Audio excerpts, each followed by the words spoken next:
ஒரு தமிழ் ஆட்களையும் தமிழ் இண்டஸ்ட்ரியும் நம்பி ஒரு மலையாள டீமே சேவகர் படத்து மூலமாக இங்கே வந்திருக்காங்க அப்படின்னு சொல்லும்போது அதுக்கு தான் ரொம்ப சந்தோஷமாக இருக்குது. உங்களுக்கு அதுக்காக ப்ரொடியூசர் ராஜன் ஜோசப் அவர்களுக்கு நன்றி தெரிவிச்சுக்கிறேன். அதே மாதிரி டைரக்டர் அவருக்கும் என்னுடைய நன்றியை தெரிவிச்சுக்கிறேன். ஏன்னா கண்டிப்பாக உங்களுக்கு அவர் இவ்வளவு கூட்டம் இருக்குன்னு சொல்லிட்டு நம்ம போஸ் பேசும்போது சொல்லிக்கிட்டு இருந்தார். கூட்டம் மட்டும் இல்லை, உண்மையான ஆதரவு கொடுக்குற கூட்டமே இங்கே இருக்குது. எந்த இண்டஸ்ட்ரியிலேருந்து வந்தாலும் மரியாதைக்குரிய பத்திரிகை நண்பர்கள், ஊடக நண்பர்கள் எல்லாத்துக்கும் என்னுடைய பணிவான வணக்கம் தெரிவிச்சுக்கிறேன். மற்றும் வந்திருக்க எல்லாத்துக்குமே என்னுடைய பணிவான வணக்கம். படத்தோட டைட்டில் சேவகன். உண்மையிலேயே ரியல் லைஃப்லேயும் சேவகனாக இருந்துட்டு இன்னும் குறிப்பாக தமிழ் இண்டஸ்ட்ரிக்கு சேவகனாக இருக்கிற ராஜன் சாருக்கு என்னுடைய தெரிவிச்சுக்கிறேன். அதே நேரத்தில் ராஜன் சார் விஷயத்தில் கொஞ்சம் பெண்கள் கல்யாணம் ஆகாதவங்க கொஞ்சம் கேர்ஃபுல்லாக இருங்க. ஏன்னா கல்யாணம் ஆகாத பெண்கள்னால் அவர் சேதாரம் இருக்கா இல்லையா அப்படின்னு அவர் சொல்லிட்டு இருக்கும்போது ஒரு வார்த்தை சொன்னார். என்னென்னா, தயாரிப்பாளர் இல்லை அப்படின்னா நடிகர் இல்லை, டைரக்டர் இல்லை, விநியோகஸ்தர் இல்லை, யாருமே இல்லை அப்படின்னு சொல்லிட்டு அது உண்மை தான். ஆனால் கதை இல்லைன்னா தயாரிப்பாளரே இல்லை. எதுக்காக சொல்ல வர்றேன்னா, கதைங்கிறது எவ்வளோ முக்கியத்துவம் அப்படிங்கிறதுக்காக சொல்ல வர்றேன். இன்றைக்கி இதில் என்ன மாதிரி ஒரு சீஃப் கெஸ்ட்டாக வந்து ஒரு படம் சக்ஸஸ் ஆனால் பரவாயில்ல, 1, 2, 3, 4ன்னு சிபிஐ டைரி குறிப்பு எழுதுனா அவ்வளோ திறமையான ஒரு கதாசிரியர் மரியாதைக்குரிய சாமி அவர்கள் இங்கே வந்திருக்காரு. ஸோ அவரை பார்த்தது எனக்கு ரொம்ப சந்தோஷமாக இருக்குது. ஏன்னா ஒரு படம் ஒரு தடவை வர்றதுங்கிறது பெருசு. ஆனால் அடுத்தடுத்து படங்கள் வந்து 1, 2, 3ன்னு எடுக்கிறது அப்படின்னா உண்மையிலேயே அது கதையில் வந்து ஒரு ஸ்டஃபில் இருந்தால் ஒழிய இல்லைன்னா ஆடியன்ஸ் ஏற்றுக்க மாட்டாங்க இன்றைக்கி இருக்கிறது அந்த சூழ்நிலை. ஸோ அவர் சாமி அவர்கள் பிரபாகர் ரொம்ப சொல்லிக்கிட்டு இருந்தார். அவர் எப்பவுமே அவர் ஒரு பாதி மலையாளம் பாதி தமிழுங்கிற மாதிரி இங்கேயும் வேலை பார்த்து அங்கேயும் வேலை பார்த்துக்கிட்டு அவர் அப்பப்போ அதை பற்றி எல்லாமே மேட்டர்லாம் சொல்லிகிட்டு இருப்பார். அப்புறம் படத்தினுடைய தயாரிப்பாளர் ராஜன் ஜோசப் அவர் அவருடைய இது சொல்லிகிட்டு இருந்தார் பயோகிராஃபி மாதிரி. நான் முதல்ல எப்போ வந்தேன், அதுக்கப்புறம் என்ன நல்லா முயற்சி பண்ணி பார்த்தேன், அப்புறம் சரியாக வரல அப்படின்னு சொல்லிட்டு அப்புறம் தான் அமெரிக்காவுக்கு நான் போயிட்டேன். இருந்தாலும் இந்த சினிமாங்கிறது என்னென்னா, அது அப்படி ஒரு பிடிச்சிக்கிச்சுன்னா உள்ள மனசுக்குள்ளே அது விடவே விடாது. எங்கே போனாலும் மறுபடியும் இங்கே இழுத்துட்டு வந்துடும். அது மாதிரி அவர் சுய சம்பாத்தியத்துக்கு வச்சுட்டு இண்டஸ்ட்ரிக்குள்ளே வந்ததுங்கிறது பெரிய சமாச்சாரம். மலையாளத்துலேயும் படம் எடுத்திருக்காரு. அதுக்கப்புறம் இந்த படம் தமிழில் எடுக்கணும் அப்படின்னு சொல்லிட்டு உண்மையிலேயே தமிழ் மேலே ஒரு ஆர்வத்தோடு வந்திருக்காரு. ஸோ அவருடைய அந்த முயற்சிக்கு அந்த பணம் நஷ்டம் இல்லாமல் பண்ணுறதுக்கு டைரக்டர் 25 நாளில் இந்த படத்தை முடிச்சிருக்காரு. அப்படிங்கும்போது அப்போ எந்த அளவுக்கு அவர் ஸ்ட்ரெயின் பண்ணி பிளான் பண்ணி எடுத்திருப்பார் அப்படிங்கிறது. ஏன்னா 16 நாள்லாம் எடுக்கும்போது 32 நாள் தான் நினைக்கிறேன் அந்த மாதிரி. ஆனால் அது எவ்வளோ பெரிய வெற்றி, அதுலேருந்து எத்தனை பேர் எல்லாம் சாதனையாளர்கள் அதுக்கப்புறம் பின்னால் வந்தாங்க அப்படின்ட்டு. ஸோ பிளானிங் அப்படிங்கிறது இன்றைக்கி இண்டஸ்ட்ரி இருக்கிற சூழ்நிலைக்கு கண்டிப்பாக கரெக்டாக பிளான் பண்ணி பண்ணாங்கன்னா அது தயாரிப்பாளரை காப்பாற்றும். தயாரிப்பாளர் காப்பாற்றுனா அவர் அமெரிக்காவிலேருந்து ஒரு அடுத்தடுத்த ஒரு படம் எடுக்கிறதுக்கு அவருக்கு ஒரு ஆர்வமாக இருக்கும். ஸோ அதுக்கு எல்லாருமே கோஆப்ரேட் பண்ணியிருக்காங்க அப்படிங்கிறது. அவர் பிரஜன் என்கிட்ட பேசிட்டு இருக்கும்போது எவ்வளோ நாள் என்னன்னு கேட்கும்போது அவர் சொன்னார், நைட்டு 1.5 கால் ஷீட் போகும், 2 கால் ஷீட் போகும், 25 டேஸில் டைரக்டர் முடித்தார் அப்படின்னு சொல்லிட்டு. ஸோ போஸ் என்கிட்ட டைலாக் படத்தில் நல்லா பேசியிருக்காருன்னு ரஜினி சார் சொன்னார். ரியலாகவும் டைலாக் நல்லா தான் இருந்தது. ஏன்னா உளப்பூர்வமாக பேசினார். தயாரிப்பாளர்கள் யாரும் கஷ்டப்படக்கூடாது, சிரமம் இல்லாமல் இருக்கணும் அப்படின்னு சொல்லிட்டு.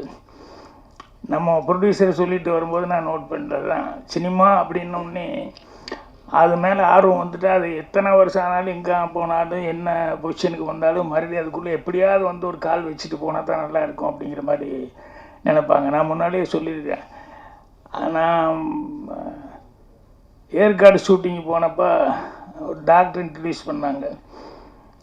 அப்புறம் அவர் பெரிய ஹாஸ்பிட்டல் வச்சுருக்காரு. சாதாரணமாக பேசிகிட்டு இருந்துட்டு அப்புறம் பார்த்தோம்னு சொன்னால் அவர் வீட்டில் வந்து இன்னும் மிருதங்க வச்சுக்கிட்டு அதை வச்சுக்கிட்டு இது வச்சுக்கிட்டு ஏதோ சும்மா இருக்கிற நேரத்துல எல்லாம் வந்து எதையாவது ஒன்று சினிமாவை பற்றி இது பண்ணிட்டு அப்படி என்னன்னு கேட்டால் டாக்டர் அவங்க அப்பா வந்து ஹாஸ்பிட்டல் ஒன்று கட்டியிருக்காரு. ஆனால் இவருக்கு வந்து சினிமாவில் நடிக்கணுங்கிற ஒரு ஆர்வத்தில் வந்து அவர் படிக்காமல் நேரம் இங்கே காலேஜ் ஓடி வந்துட்டார். அவங்க அப்பா அடித்து கொண்டு போய் எதுக்கிட்ட நான் ஹாஸ்பிட்டல் கட்டியிருக்கேன் அப்படின்னு சொல்லி மரியாதையை படின்னு அப்புறம் எம்பிபிஎஸ் படிக்க வச்சு அதுக்கப்புறம் அந்த ஹாஸ்பிட்டலில் கவனிச்சுக்கிட்டு இருந்தார். நான் போனப்போ ரொம்ப குறையாக சொன்னார், இந்த மாதிரி முடியாமல் போச்சு அப்படின்னு சொல்லிட்டு. எப்பவுமே அவ்வளோ ஃபீலிங் வந்ததுக்கப்புறம் வந்து அவர் 2 குழந்தைகளையும் பெற்றுட்டார், எல்லாமே பண்ணார். அவரே கொஞ்சம் ஹியூமரான ஆள் தான்.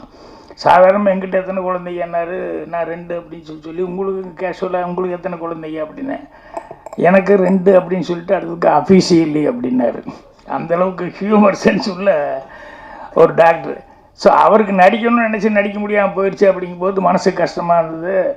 இல்லை அது அது அந்த ஃபீலிங்லேயே ஒருத்தர் கடைசி வரைக்கும் இருக்கக்கூடாது அப்படிங்கிறதுக்காக ராசிக்குட்டி படத்தில் அவர் ஐஸ்வர்யா அப்பாவை போட்டு நடிங்க அப்படின்னு சொல்லிட்டு உங்களை ஸ்க்ரீனில் பார்த்துட்டா இத்தனை நாள் கஷ்டப்பட்டதெல்லாம் சரியாக போகும் அப்படின்னு சொல்லிட்டு ராசிக்குட்டியில் அப்பாவை நடிக்க வச்சேன்.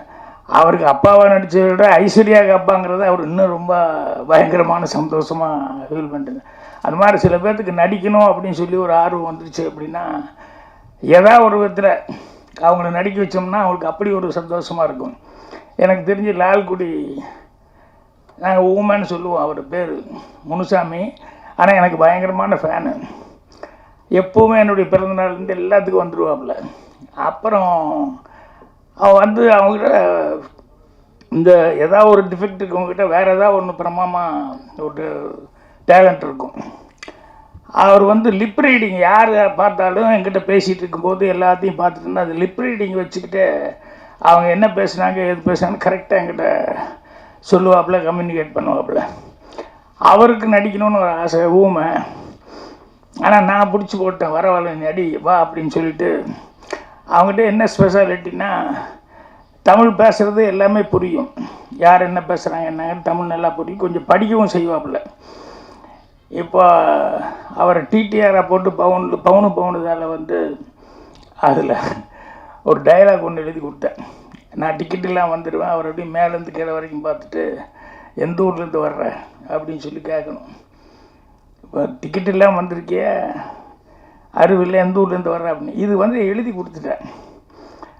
எழுதி கொடுத்தோடனே உடனே அதை வாங்கி பார்த்துட்டு நான் டேக்கில் சொன்னேன் இதா அப்படின்னு சொல்லிட்டு டக்குன்னு அந்த லிப்பு மட்டும் அந்த டைமிங் கொடுப்பாப்புல.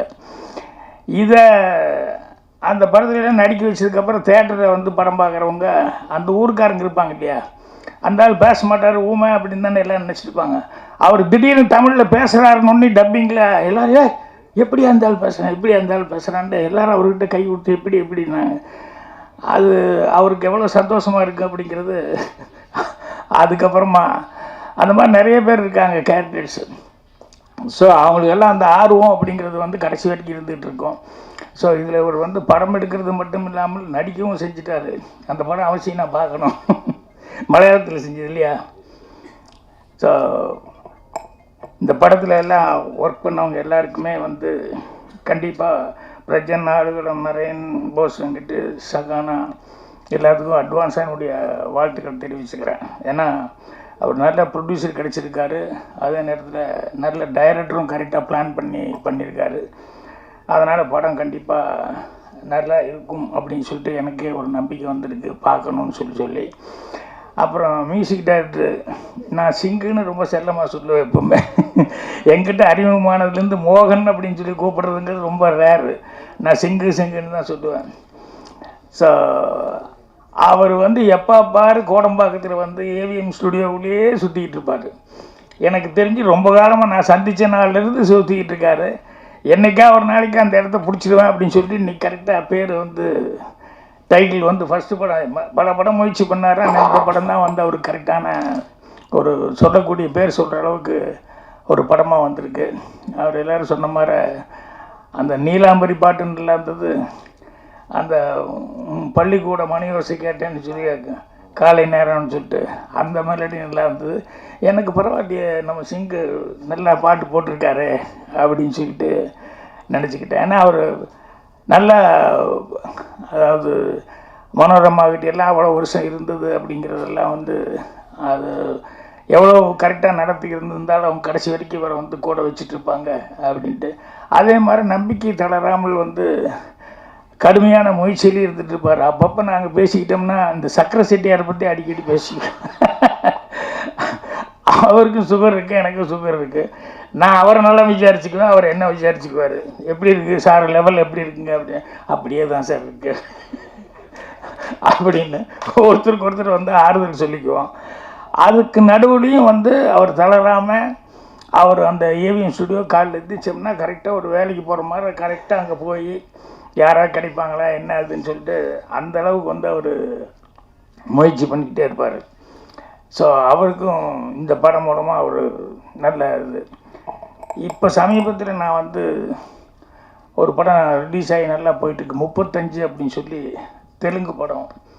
அதில் நானும் ஆக்ட் பண்ணியிருந்தேன், பிரின்ஸிபலாக ஆக்ட் பண்ணியிருந்தேன். அது குழந்தைகளை பற்றி ஒரு சப்ஜெக்டு. தமிழ்லேயே அடுத்த மாதம் ரிலீஸ் பண்ண போகிறாங்க. தெலுங்கில் ரிலீஸ் ஆகி பெரிய ஹிட் ஆகிடுச்சு. அந்த படத்துக்கு பெரிய ஹீரோஸ் யாருமே கிடையாது. அதில் ஒரு சின்ன பையனை வச்சு, அதுதான் குழந்தை சைக்காலஜி சம்மந்தப்பட்ட ஒரு சப்ஜெக்டு. அந்த டைரக்டரு சாதாரண மீடியமான ஆர்டிஸ்டுகள்லாம் வச்சுருந்தார். ஒரு காமெடியன் ஃபெமிலியரான ஒரு ஆள் இருந்தார். அவர் அது கூட ரொம்ப ஃபெமிலியர் இல்லை, அவரும் அப்போ தான் அப்கமிங்கில் வந்துட்டு இருந்தார்.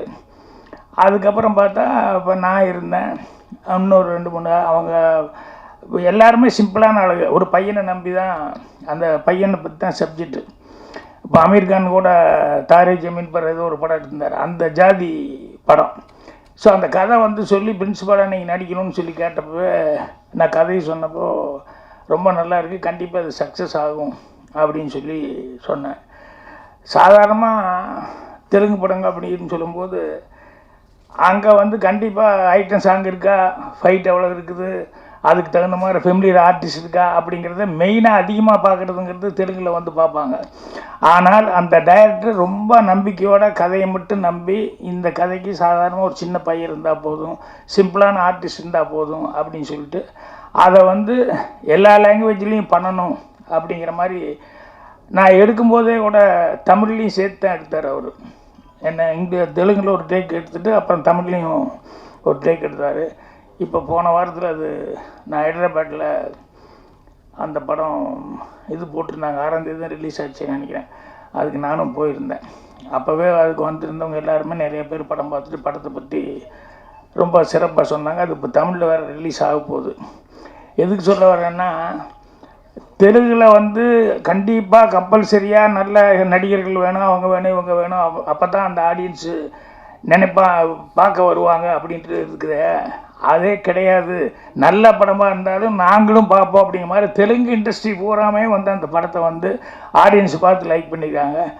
எதுக்கு சொன்னேன்னா, தெலுங்கை விட தமிழுங்கிறது வந்து இன்னும் அதிகமாக புது ஆட்களுக்கு வாய்ப்பு கொடுத்தா தமிழ் இண்டஸ்ட்ரி தான் அது ரெவல்யூஷனாக இருந்ததுக்கு. எல்லா லாங்குவேஜ்காரங்களும் கேட்பாங்க, உங்கள் இதில் மட்டும் எப்படிங்க எல்லாம் புது ஆளுகளாக வச்சுருக்கிறீங்க, புது டைரக்டர் வச்சுருக்கிறீங்க, புது தயாரிப்பாளர் வர்றாங்க அப்படின்னு. அது என்னென்ன முழுக்க தமிழ் ஆடியன்ஸை நம்பி தான் வந்து அந்த மாதிரி. ஏன்னா தமிழ் ஆடியன்ஸு எதாக இருந்தாலும் புதுசாக இருந்தாலும் பரவாயில்ல, நல்லா இருக்கா அப்படின்னா தமிழ் ஆடியன்ஸு கண்டிப்பாக இங்கே வந்து பெரிய வரவேற்பு கொடுப்பாங்க. அது மாதிரி இப்போது தமிழ்லேயும் வந்து இந்த படம் வந்து கண்டிப்பாக வெற்றி பெறும். ஏன்னா மேட்ரு என்ன அப்படிங்கிறது தான் பார்ப்பாங்க. இப்போ கொஞ்ச நாளாக இப்போ வந்து காலையில் கூட பேசிகிட்டு இருக்கும்போது சொன்னேன், மலையாளத்தில் வந்து லைனாக லிஸ்ட்டே சொல்கிறாங்க என்னென்ன படம் சக்ஸஸ் ஆகிருக்கு அப்படின்னு சொன்னோம்னா ஒரு 6-7 படம் சொன்னாங்க. நான் 1-2 தான் பார்த்துருக்கேன், இன்னும் நிறைய படம் பார்க்கல. நான் அதெல்லாம் கேட்டு டோட்டலாக போட்டு பார்க்கணும் அப்படின்னு சொல்லிட்டு பிரபாகர்கிட்ட சொல்லிக்கிட்டு இருந்தேன். ஏன்னா அந்தளவுக்கு அவங்க ஃபாஸ்ட்டாகவும் இருக்காங்க, குயிக்காகவும் இருக்கிறாங்க. ரெண்டாவது மாடர்ன் தாட் அப்படிங்கிறதுலையும் வந்து அவங்க படிப்பாங்க அதிகம். அப்படிங்கிறதுனால வந்து ஏதாவது நாவல்கள் அது இது இங்கிலீஷ் படங்கள் இன்ஸ்பயர் ஆகிறது அதுங்கிற மாதிரி அங்கே ரைட்டர்ஸும் நிறைய பேர் நிறைய பேர் இருக்காங்க. நிறைய படங்கள் வந்து எந்த ஃபெஸ்டிவல் படமாக இருந்தாலும் அந்த மாதிரி வந்து அதை வச்சு இன்ஸ்பயராக எடுத்துகிட்டு இன்ஸ்பிரேஷனில் படம் பண்ணுறவங்களும் நிறையா இருக்காங்க. ஸோ இங்கே இப்போ தமிழுக்காக நம்பி வந்திருக்காங்க. அப்படிங்கும்போது கண்டிப்பாக பத்திரிகையாளர்கள் வந்து அவங்களுக்கு வந்து ஒரு பெரிய சப்போர்ட்டாக இருக்கணும் அப்படின்னு சொல்லி கேட்டுக்கிறேன். அதுதான் போஸ் வெங்கட் திரும்ப சொல்லிட்டு இருந்தார். ஏன்னா சின்ன படம் மட்டுமல்ல, அவங்க வேறு இடத்துல இருந்து நம்ம தமிழ் ஆடியன்ஸை நம்பி தமிழ் இண்டஸ்ட்ரியில் கால் வச்சுருக்காங்க. அப்படிங்கும்போது அந்த தயாரிப்பாளர் அவர் வந்து கை காசை போட்டு எங்கேயோ எத்தனையோ வருஷமாக சம்பாதிச்ச பணத்தை வந்து ஒரு நம்பிக்கையோடு இங்கே போட்டிருக்காரு அப்படின்னு சொல்லும்போது கண்டிப்பாக தமிழ் ஆடியன்ஸ் அவங்களுக்கு கை கொடுப்பாங்க. அதுக்கு பத்திரிகையாளனுடைய சப்போர்ட் இருக்கணும்னு சொல்லி கேட்டுக்கிறேன். அட்வான்ஸாக இப்போவே நான் வந்து எல்லாத்துக்கும் என்னுடைய வாழ்த்துக்களை வந்து தெரிவிச்சுக்கிறேன். கண்டிப்பாக எல்லோரும் சக்ஸஸ்ஃபுல்லாக வரணும். வந்து விழாவில் வந்து விழா எடுத்து விழாவில் மீண்டும் வந்து பேசுகிறேன். நன்றி, வணக்கம்.